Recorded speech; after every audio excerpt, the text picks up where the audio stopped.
திருப்பத்தூர் அருகே புனித அந்தோனியார் ஆலயத்தில் சப்பரபவனி திருவிழா கொடியேற்றத்துடன் துவங்கியது. சிவகங்கை மாவட்டம் திருப்பத்தூர் அருகே தென்மாப்பட்டில் அமைந்துள்ள புனித அந்தோனியார் ஆலயத்தில் சப்பரபவனி திருவிழா கொடியேற்றத்துடன் துவங்கியது. ஒவ்வொரு ஆண்டும் இத்திருவிழா வைகாசி மாதத்தில் நடைபெறுவது வழக்கம். அதேபோன்று இந்த ஆண்டும் இவ்விழா இன்று கொடியேற்றத்துடன் துவங்கியது. விழாவை முன்னிட்டு புனித அம்பல அன்னை ஆலய பங்கு தந்தை அற்புத அரசு மற்றும் அருட்தந்தை பிரபு ஆகியோர் ஆலய வளாகத்தில் புனித அந்தோனியார் திருவுருவம் வரைந்த கொடிப்படத்திற்கு தூபம் காண்பித்து புனித நீர் தெளித்து சிறப்பு கீர்த்தனையுடன் கொடிக்கம்பத்தில் கொடியை ஏற்றினர். அதனைத் தொடர்ந்து ஆலயத்தில் திருப்பலி நடைபெற்றது. இதில் இப்பகுதி கிறிஸ்தவர்கள் கலந்து கொண்டு புனித அந்தோனியாரை வழிபாடு செய்தனர். விழாவை முன்னிட்டு ஆலயம் மின் விளக்குகளால் அலங்கரிக்கப்பட்டிருந்தது. நாளை சப்பரபவனி திருவிழாவும் நாளை மறுநாள் கூட்டு திருப்பலி நடைபெற்று கொடி இறக்கத்துடன் விழா நிறைவு பெற உள்ளது. தந்தையர்கள் மற்றும் அருட்சகோதரிகள் இறை சமூகமாகிய மாணிக்கமாம் மரகதமாம் மண்ணில் வந்த நல்முத்தாம் தேனாம் திரவியமாம் நல் வாய்ப்பாக நமக்கு அமைகின்றன. இம்மூன்று நாட்களும் முக்கணி சுவையாக முழு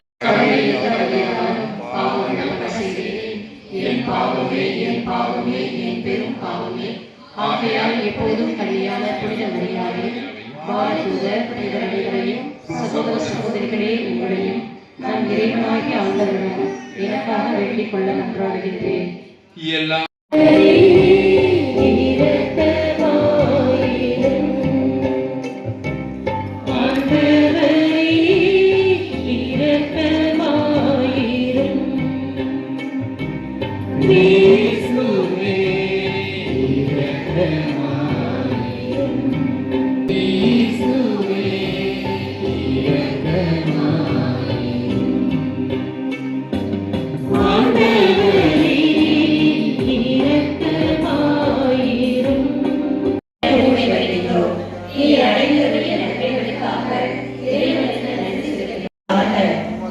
எப்போதும் சேவை புரிவோம் என்றும் அனைவரையும் ஆண்டவர் இயேசுவிடம் கொண்டு வர எங்களால் முடிந்தவற்றை செய்வோம் என்றும் புனித அந்தோனியாரே எங்களுக்காக வேண்டிக் கொள்ளும்.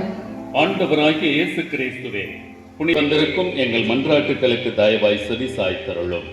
எங்கள் மனமார்ந்த நன்றியை ஏற்றுக்கொண்டு எங்கள் வேண்டுதல்களை புனித அந்தோனியார் வழியாக கேட்டார்கள்.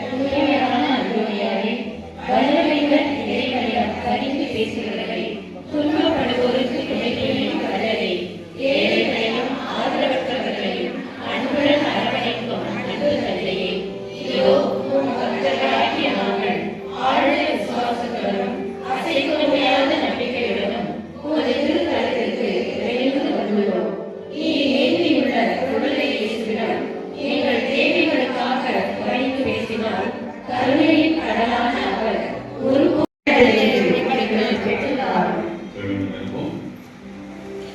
இறைவா, புனித அந்தோனியாரை தலை சிறந்த போதகராகவும் எங்கள் தேவைகளில் பரிந்து பேசுபவர் உமது உதவியை கண்டுணரவும் செய்வீராக.